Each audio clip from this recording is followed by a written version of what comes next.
Morning. It's June 8th, and we just harvested our first beet harvest. We'll plant some more in the same spot later on, but I wanted to do a little video on how I process our beet leaves and uh, and get our beets themselves ready to be cooked for canning. I might pickle some of these for pressure canning. I've got the beet tops here. A beet leaf has a big spine like a Swiss chard. This big spine going up through there.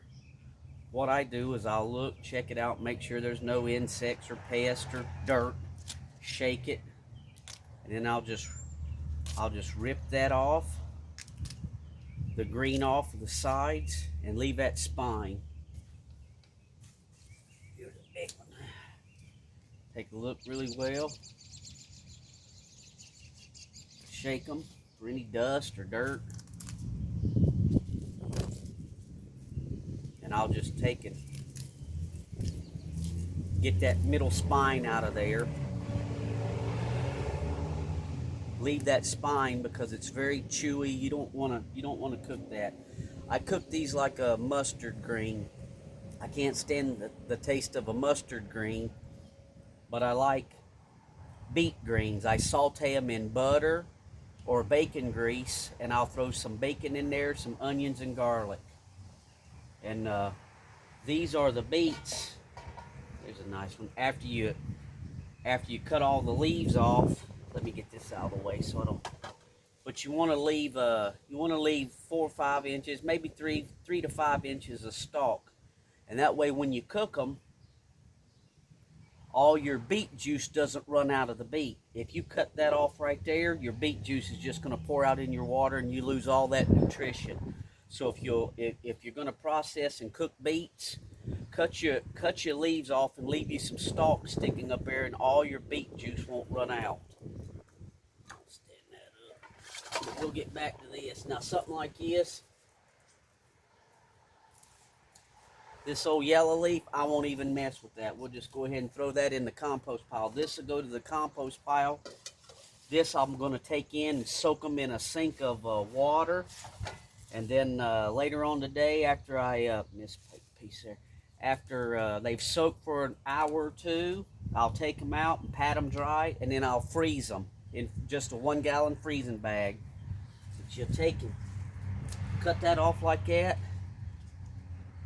Check out your leaves, make sure you don't have any bugs, because this was fresh pick, and I don't use pesticides. I don't believe in that.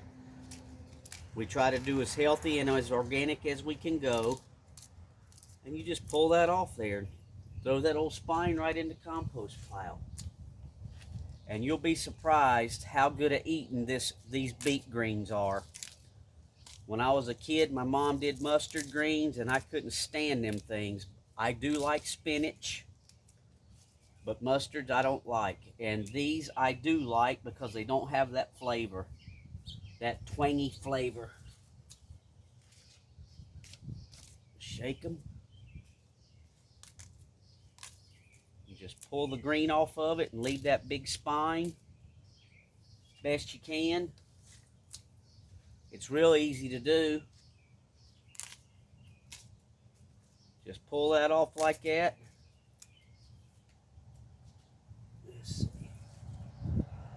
There's one more, but it's not that good. And there's one little guy down there. These little guys, you can just snap them off and throw them right in there. And there you go. I'll cut that back a little bit more. I may top some of them back so they can get in the pot. I can get them all in my big pot. And we'll just put that in there. Go through here.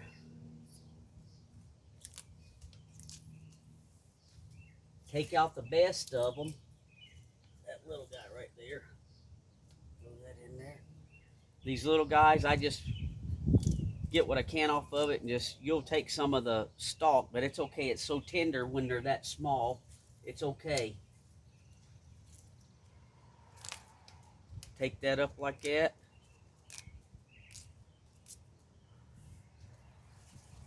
Anybody can do this. Beets are one of the easiest things to grow, kind of like a radish. Radishes are one of the easiest things to grow. Any root crop vegetable is a little more easier than like a tomato plant or a pepper plant. You about don't have to do anything but plant them and water them. And if you get enough rain in your area, you don't even have to do that. I watered these beets twice for the duration of the time that they've been planted. Let's see.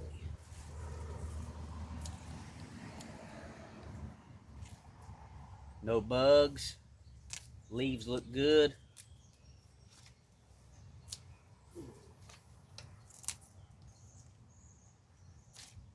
Shake the dirt off of them where I picked them.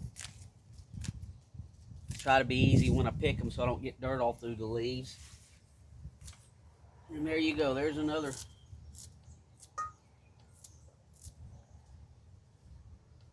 Now when I get done, I'll take these out back and I'll hose all of that dirt around the root. And you don't want to cut the root off either before you cook them. Leave a top like this and leave the root intact, and it won't bleed the juice out. But you spray them real heavy with your garden sprayer and get all that dirt out of there. You don't want to put that in your pot you're cooking them in. So I'll take them around to the hose pipe, wash them all down really well, but leave the root, and leave the stalks at least that tall, and your beets won't bleed out when you cook them. And there you go. That's about as simple as you can get. And if you want a good meal, you don't really need to add anything else. Like I say, I do add bacon every time, but my wife buys me these pre-cooked packs of bacon. I think she gets them at the Walmart for like $1.50. Well, that was pre-COVID price. I don't know what they are now, but it's real bacon, already cooked in the small packs. You just open it and put in there. And then when I fry bacon, I save the bacon grease, and I'll use my bacon grease to saute these things in. You know, people say that's not healthy for you. Well, I agree to that. But it's a lot healthier than some of these generic GMO margarines, and I can't believe it's not butter crap that's out on the market. We do it the old school way. When she gets some loins, I'll cut off all the fat and I'll render that fat down, and we'll get the lard off of it, and I'll save the lard. We still cook with that. I make biscuits with it.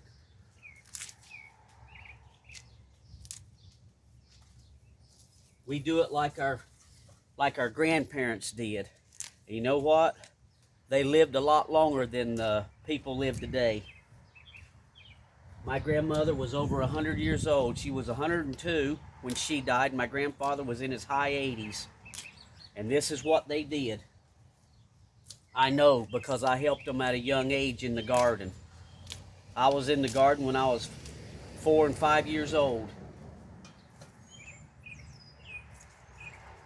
But a lot of people don't want to do this anymore.